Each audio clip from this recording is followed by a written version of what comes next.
नमस्कार दोस्तों, आप लोग कैसे हैं। उम्मीद करता हूं कि आप लोग अच्छे होंगे। तो दोस्तों आइए आप लोगों के बीच में एक और नई कहानी लेकर आया हूं। उम्मीद करता हूं यह कहानी बहुत अच्छी लगेगी आपको। तो दोस्तों अगर आप हमारे यूट्यूब चैनल पर पहली बार आए हैं तो हमारे यूट्यूब चैनल को सब्सक्राइब कर लें और वीडियो को एक लाइक कर दें। तो दोस्तों आइए कहानी को शुरू करते हैं। यह कहानी उत्तर भारत के एक छोटे से गाँव की है। रामा और उसकी भाभी सीमा एक ही घर में रहती थी।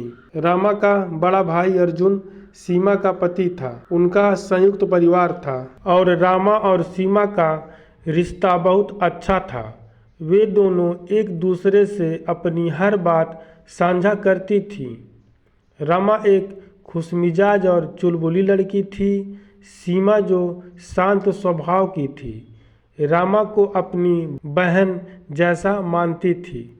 अर्जुन काम के सिलसिले में अक्सर बाहर रहते थे और इसी वजह से सीमा और रामा का समय एक साथ बीतता था। सब कुछ ठीक चल रहा था, लेकिन एक दिन रमा के चचेरे देवर राजेश ने कुछ ऐसा किया जिसने सब कुछ बदल दिया।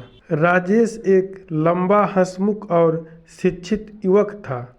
वह अक्सर रमा और सीमा से मिलने उनके घर आता रहता था। धीरे धीरे राजेश रमा से बहुत बातें करने लगा। उसकी नज़रों में रमा के लिए कुछ अलग भाव थे जो वह छुपाने की कोशिश करता था।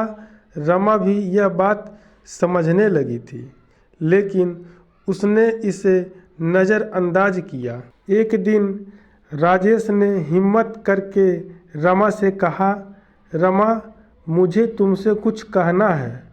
रमा ने हंसते हुए कहा, कहिए, आप हमेशा इतने संजीदा क्यों रहते हैं। राजेश ने सीधा जवाब दिया, रमा मैं तुमसे प्यार करता हूँ। रमा यह सुनकर हैरान रह गई। उसने कहा, राजेश भैया, यह आप क्या कह रहे हैं। हमारे बीच ऐसा रिश्ता कैसे हो सकता है। राजेश ने कहा, रमा मैं जानता हूँ कि यह गलत लग सकता है, लेकिन मेरे दिल के भाव को मैं रोक नहीं पाया। अगर तुम्हें यह गलत लगता है तो मैं इसे यहीं ख़त्म कर दूंगा। रमा ने समझदारी दिखाते हुए कहा, राजेश भैया, हमारे रिश्ते की यह मर्यादा है। मैं आपकी इज्जत करती हूँ, लेकिन यह रिश्ता संभव नहीं है। हमें इसे यहीं ख़त्म करना चाहिए। राजेश ने उसकी बात मान ली। उसने अपने मन को समझाया और रमा के साथ फिर से एक सामान्य देवर भाभी जैसा रिश्ता बनाने की कोशिश की। समय के साथ साथ सब कुछ पहले जैसा सामान्य हो गया। रमा ने राजेश को माफ़ कर दिया और अपने परिवार की इज्जत बनाए रखने में कोई कसर नहीं छोड़ी। यह कहानी हमें सिखाती है कि रिश्तों में मर्यादा और सम्मान बनाए रखना कितना ज़रूरी है।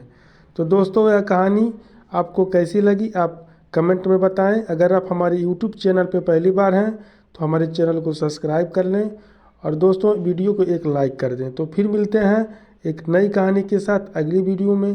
तब तक के लिए नमस्कार, जय हिंद।